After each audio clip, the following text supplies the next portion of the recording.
يا آمنوا لا تبطلوا صدقاتكم كالمن والأذى. You know that بالمن والأذى. That O you who believe, do not cancel out all your donations, whatever you're giving, by acting as if you did a favor to someone, or by hurting them, by abusing them, by criticizing them, and things like that. كالذي ينفق ماله رئاء الناس. Like the person who spends just to be seen by other people. MashaAllah, what a generous person. Like that. This is talking about the disbelievers.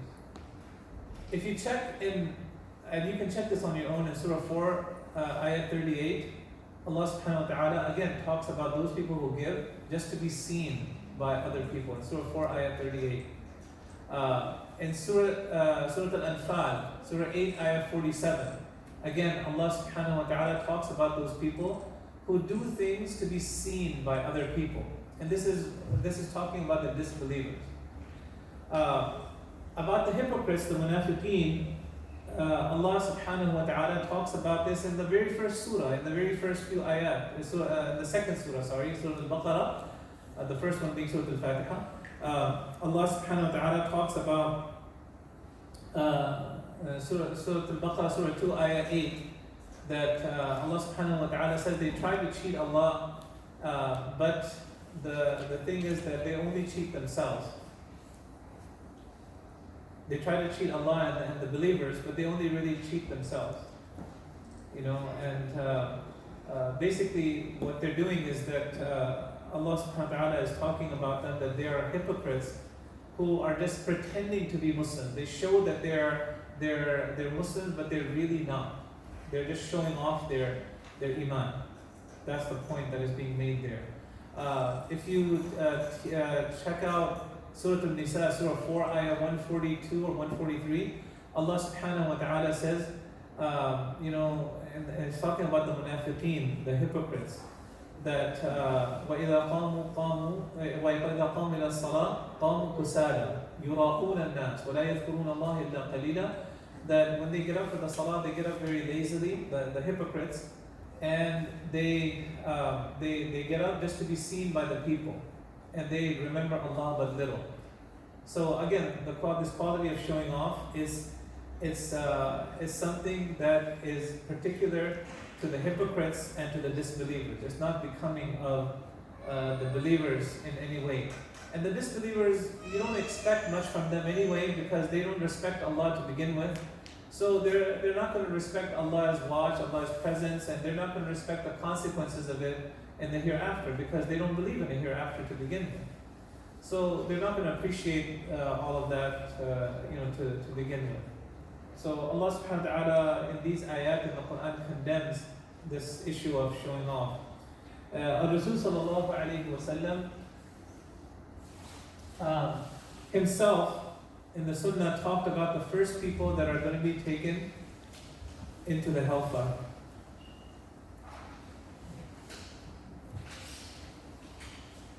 He talked about the first group of people, 3 or 4 people, types of people that are going to be taken into the hellfire. I mean, you would think that the first people that will go into the hellfire would be the disbelievers, right?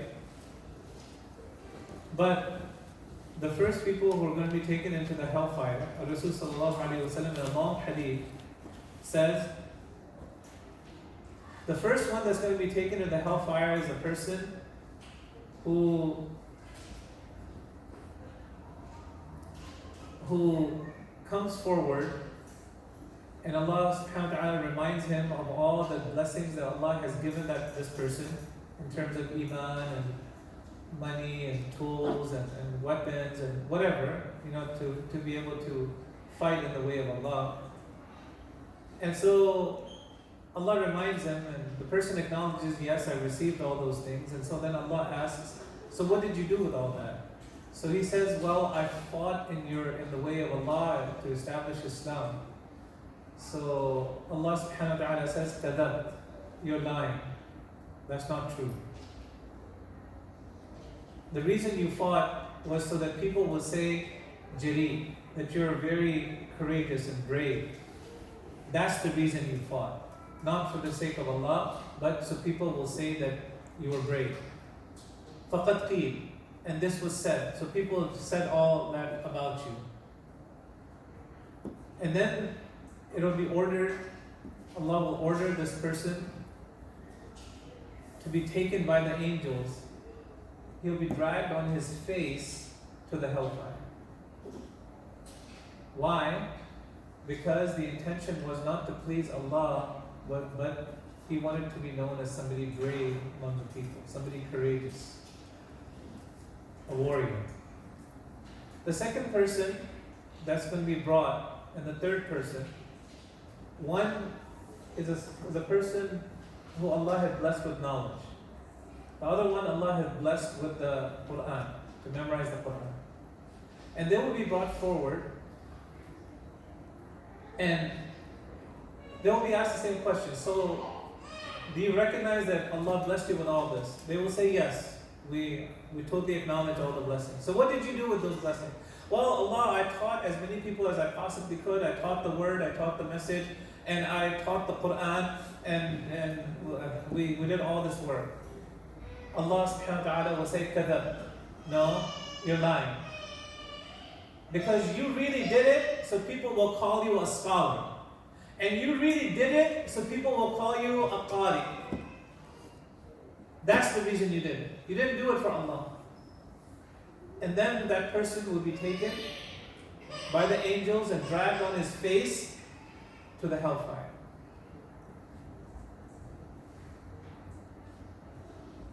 Then the third person will be brought forward, or the fourth. And this person, Allah had blessed with a lot of wealth, a lot of money. And Allah reminds him that, do you remember all the blessings that we blessed you with? He says, yes, I remember everything. So what did you do with it? There was not a single place that they wanted money except that I gave money. Katab. No, you're lying. The reason you gave money is so people will say, MashaAllah, what a generous person. Jawad.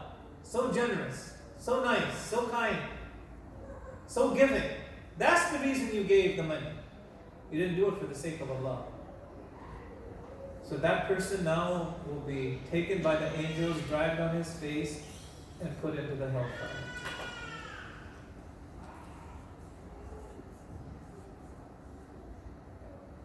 Brothers and sisters,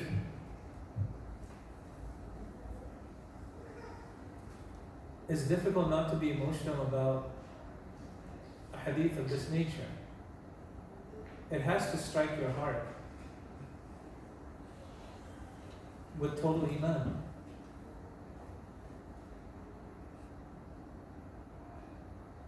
It has to force you to reassess everything in your life. Am I coming to the masjid for the sake of Allah? Am I teaching for the sake of Allah? Am I giving for the sake of Allah? Am I developing friendships for the sake of Allah? Am I marrying for the sake of Allah? Am I teaching my kids for the sake of Allah? Am I educating them for the sake of Allah?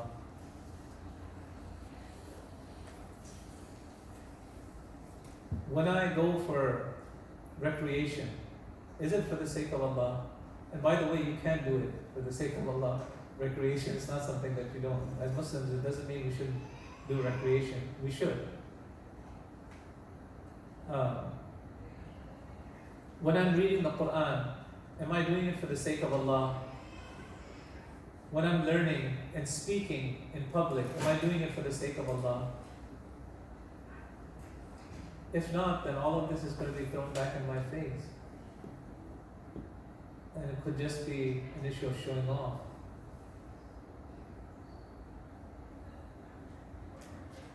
When I'm asked to speak in public, do I always ask how many people are going to be there? Because if it's under a certain amount, like 1 or 2 people or 5 people, I'm not going. I'm not wasting my time. Or am I going to do it for the sake of Allah, whether there's 5 people or 5,000 people?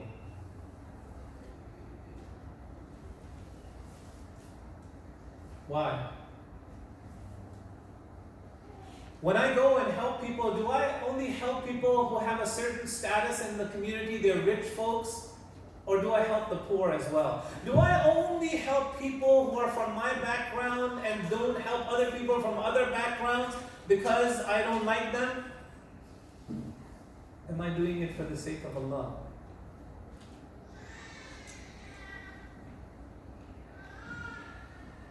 Am I doing it for the sake of Allah? If somebody is like 40 miles away and they need help, and I can do it, and I have the means to do it, and I have the time to go ahead and do it, am I going to refuse and say, oh, that's not on my way? No, brother. Everything's on the way to paradise. Everything's on the way to Jannah.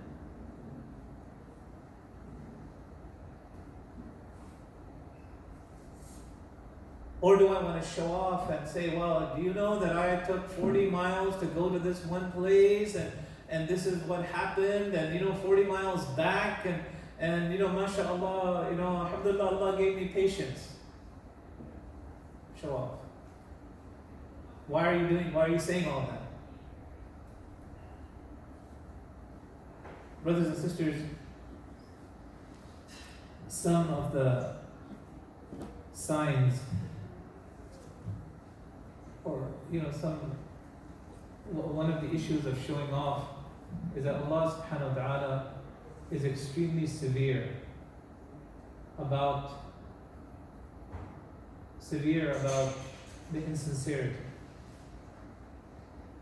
And this is why Rasul sallallahu alayhi wa sallam, he said, Bashir hadi, the good and the bad news here that I put here.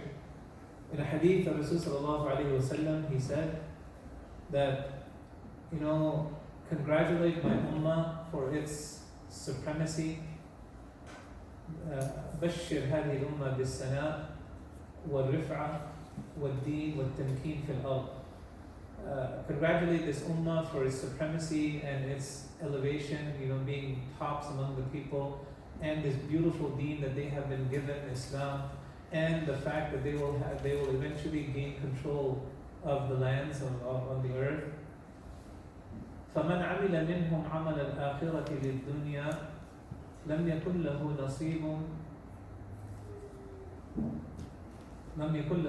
فِي الْآخِرَةِ مِنْ نَصِيبٍ. So whoever does the work of the akhirah for something worthy, to gain something worthy, then they will have no reward for them, waiting for them in the hereafter for that deed. The issue of showing off. That if you're doing something just for the world to see and not for the sake of Allah, you're not going to get any reward in the hereafter.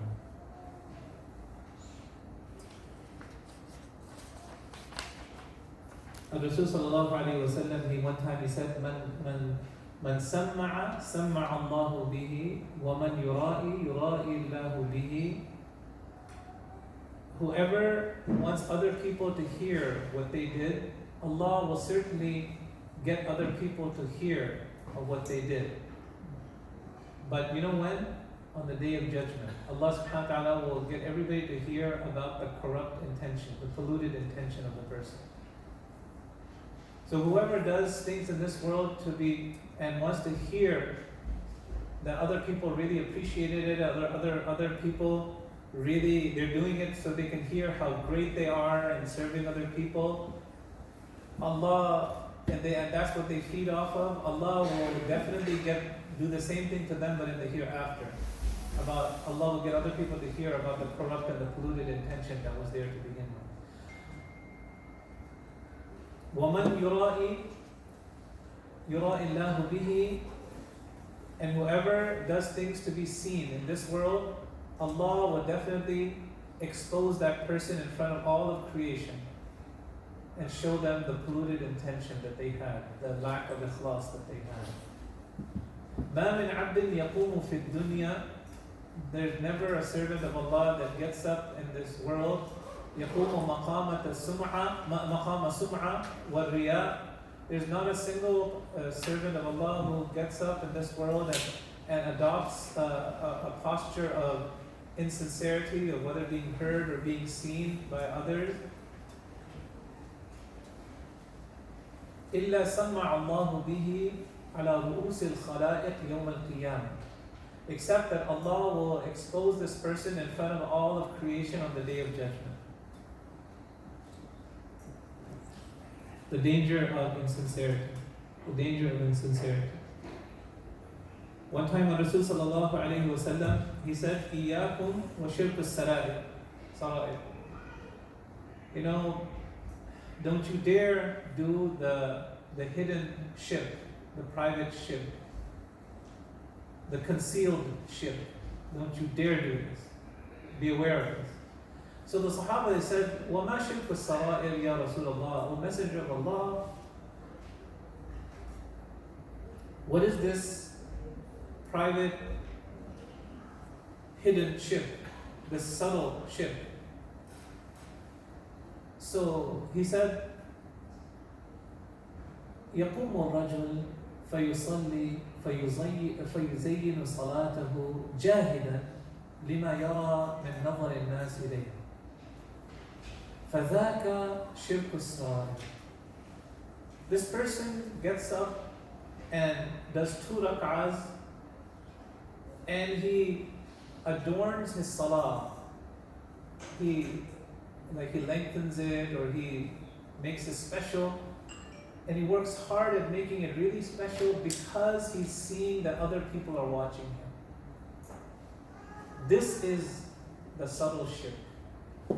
He said, don't you dare do anything like that.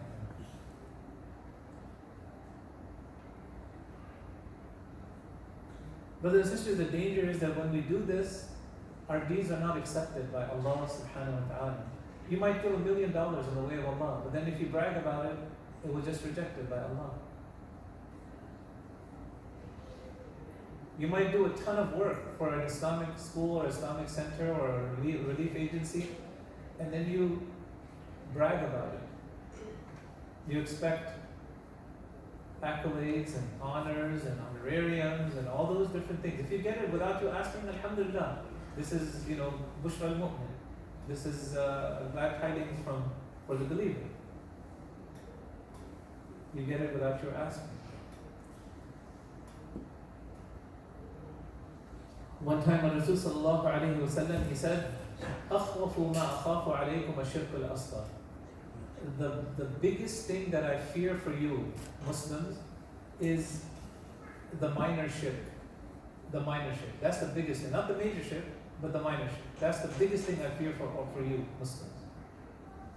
So the Sahaba, they said, وَمَا الشِّرْكُ الْأَصْغَرِ يَا رَسُولَ اللَّهِ.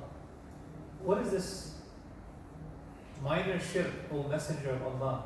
What is this minor shirk, O Messenger of Allah? And he said, يقول الله عز وجل إذا جزى الناس بأعمالهم. Allah Azza wa Jal will say to the people when He gets ready to reward the people for their deeds, for all the things that they did in this life. And Allah will say to them, اذهبوا إلى الذين كنتم تراءون في الدنيا. Go to those people whom you used to show off to in the world. هل تجدون عندهم جزاء? Do you find any reward for your deeds with them? In other words, Allah subhanahu wa ta'ala is saying it rhetorically, that look, go and get your reward from them, not from me. And this is why Rasul sallallahu alayhi wa sallam, the last point here, that all lifetime effort or your efforts of good deeds will all be wasted. He says, Rasulullah sallallahu alayhi wa sallam, Allah subhanahu wa ta'ala says, أَنَا أَغْنَى الشُّرَكَاءَ عَنِ الشِّرْكِ. فمن عمل عملا أشرك فيه معي غيري تركته وعمله. Or in another narration, تركته وشركه. That I am the most independent of anybody associating anybody with me. I am the least in need of anybody being associated with me. So whoever does something in which he associates somebody else or something else with me, I will leave that person and his actions and his deeds. I will leave that person in this shirk. I will leave it. In other words, it will not be rewarded in any way. So brothers and sisters, inshallah, you get the point for today. The merits of sincerity and the demerits or the danger of insincerity. It's something that all of us, especially the Islamic workers, we must be acutely aware of and dedicatedly think about, so we don't fall in this trap in any way. Brothers and sisters, as always, thank you so much for listening, and inshallah we'll continue next time from the essence of ikhlas, some critical things about ikhlas, and we will call it a day here, inshallah. And inshallah, if during the week if you're thinking about these things and if any questions come up to you, feel free to text me, inshallah, or call me. I think I gave out my phone number before, but I'll give it out again. It's 240-593-1421. 240-593-1421. Okay, inshallah, we'll finish there. Before we finish, just two reminders real quick. Inshallah, we'll have our class next week at 11 again. There's some refreshments that are still outside. Please make sure you take some and you finish them. Also, remember on October 27th, it's next Sunday, not tomorrow, next Sunday. There is a big event for all the sisters. Inshallah, there's a conference of Maryam Dar-us-Salaam and 4 very dynamic speakers about dynamic topics. Inshallah, you'll really enjoy them. Bring all your friends and relatives, inshallah. This is only for Muslims, by the way. It's not for non-Muslims, it's for Muslims. So, and there will be a bazaar as well and so on. And then December 1st, mark your calendars. That's our annual dinner. Just as a reminder, inshallah, make sure you mark that off. And this year, the dinner is going to be totally different. It's going to be unconventional. You've never seen anything like this before, inshallah. Okay. Again, thank you so much for listening. Subhanakallah wa bihamdik. Ashhadu an la ilaha illa anta astaghfiruka wa atubu ilayk. Wassalamu alaikum wa rahmatullahi wa barakatuh. وعليكم السلام ورحمة الله وبركاته. جزاكم الله خير. أهلا وسهلا. السلام عليكم. إيه الحال؟ دناني؟ الحمد لله تمام. الحمد لله. سلام عليكم. أمري بشيء بتسبوا له. الحمد لله.